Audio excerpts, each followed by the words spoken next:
Brian Brodeur. Hello. Hello, Pablo. Woo! Good to see you and all of you out there in internet world. In the internet world, we are in faculty world. Yes, we are. You are a celebrated poet and a professor of literature here at Indiana University East, and we're in the hallway. We are of fabulous, Yep. Lovely state institution. Yes. And this is your writing studio in here, right? It is. This is my office / writing studio. So come on in. If you'll remember, you painted that for the cover of my first chapbook. I do remember. A million years ago. What was that, like 2007 or somewhere in there? Probably around 2007. That sounds right. So we've known each other a little while. We have. And so super curious. You're a poet, and I have never seen you work, like what you really do. Right. Yeah. To grind through the verse. Yeah. So like, what are the tools you use?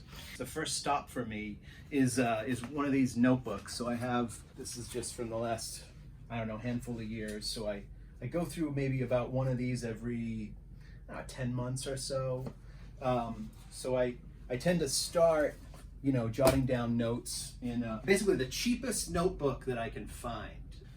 So the most recent poem that I published, which is a poem that won the 2023 Robert Frost Place Prize for Metrical Poetry. So that poem went through probably about 10 pretty major drafts, and then in between those kind of 10 major drafts, there were, between 15 and 30 sort of sub drafts. Mm-hmm. Anyway, so that poem, like all of my poems, starts as just really crappy notes. I don't know if there's anything here that actually stuck around. None of that language stayed at all. But the kind of image stayed. Very curious. Which is a hospital and a kind of remembrance or meditative space behind a hospital. That sort of idea stuck around, idea/image. Yeah, okay. Stuck around. Okay, so there's that, and then just a couple more notes here. This is a kind of blank verse version of the poem. Maybe it has some rhymes. And then I got out of the notebook and went to the computer, which is another tool. It's like how many drafts through the notebook, or draftlets, or whatever you've got there? Not that many with this poem, which is not typical. Usually I'll have more. There'll be more pages. When you go from notebook to the computer, yeah, what's the moment that happens? I have like a kind of draft that is solid enough that it seems like the next logical step would be, let's see how it looks on a computer screen. You're a formalist poet. Yeah, right? I write in meter and rhyme, and I try to drag, those conventional or rather traditional formal elements of poetry kicking and screaming into the 21st century. Right, because there's plenty of poetry these days, and have been for a long time. Yes. That's throw out the rules essentially, or play with rules so much that they don't even look like rules anymore. Exactly. Yeah. The in fact, I'll maybe go a step further and just say the poetry written in the 20th and 21st century in any language is primarily not written in meter and rhyme. Mm-hmm. So you're weird like that. Yeah. So I'm weird like that. I'm not alone by any stretch. There are lots of my contemporaries who are messing around with meter and rhyme, and also with received forms like the sonnet. That's a famous one that everybody knows. Yeah. So I write a lot of sonnets. So what I probably did was more or less type this out. And then as I'm typing, you change this or that. And then, a couple more drafts. So there's a lot of notes to self on the side of it. Yeah. Basically I'm going back and rewriting passages. That's what I'm doing. But you like to do that by hand on a printed out copy. Out thing. Yeah. So here is when I actually get into a stanza form and a few more regular rhymes. Okay, so now we've broken it up into stanzas and have a rhyme scheme. Different stanza formation. Slightly different rhyme title. scheme. Yeah, slightly different title. That's still there. Lots of little notes.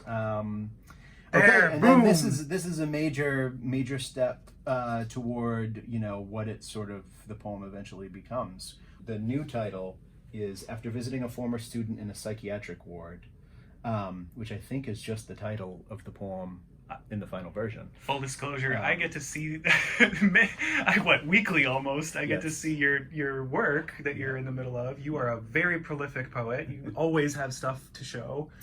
And we do it, I live in Oregon and you live in Indiana, and so we do it over the phone. And at what stage do you show it to people? When I show you drafts, you're usually the first person who sees poems of mine. That usually is around the third or fourth or fifth or sixth draft, like major draft. So it's at a point where I'm thinking, this poem's not terrible. I think there's something here, but it's definitely not even close to being finished.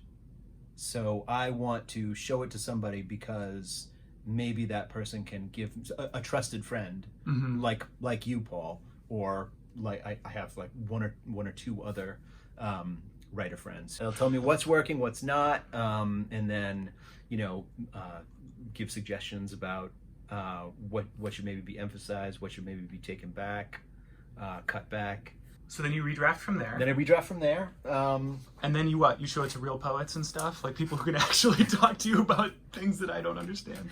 Yeah. I have there's another trusted friend of mine who's a poet and who actually writes in meter and rhyme. So at this point, I had also found the rhyme scheme, which is terza rima, which is Dante's rhyme scheme. I have a pentameter, terza rima, slant rhyme. Let's just try that. And then it's sort of like I'm committing to it and I'm making it the best I can, but then that just doesn't end up being what the poem wants or needs. You then have to go through the discovery process. That's the artist right there, isn't it? Like at this point you are the servant of the thing you're trying to polish. Typically the farther away from the original intention that a poem gets, the better the poem is. I think it was Frost who said, no surprise in the writer, no surprise in the reader. So the poem needs to surprise the poet who's writing it. Adding this, taking away that, like this one's a little longer. What does stick around though is that original, the way that the mind can, you can sort of see something that's not there, and then, but in a way, that mistake or Freudian slip even of the eye can become a really rich and sometimes strange and disquieting experience. And so that's really, that idea is central to the poem.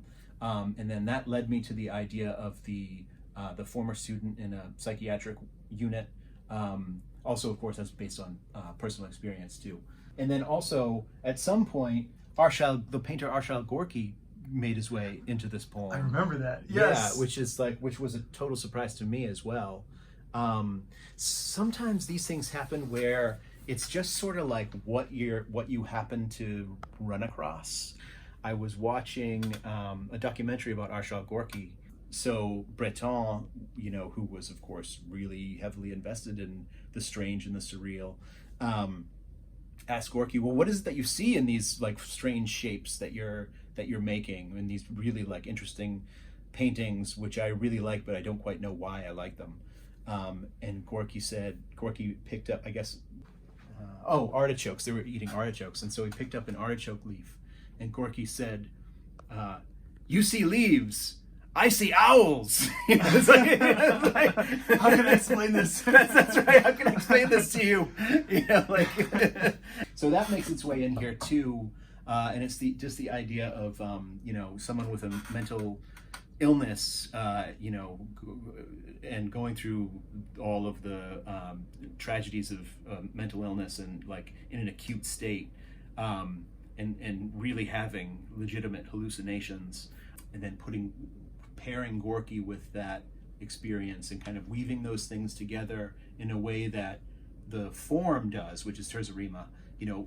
Terza rima has a kind of interweaving sort of effect because it rhymes. ABA, BCB, CDC. So it kind of like, weaves these kind of triple rhymes together. Yeah. Across 3-line stanzas. Yeah. So that's the structure of the poem. It kind of weaves, goes starts with the student in the hospital, then goes to Gorky, then goes back to the student, then goes anyway. So that sort of thing.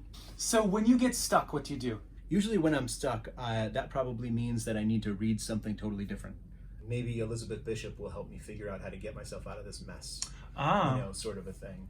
For me, what's important is having a quiet space to work on poems, and having the time to do so.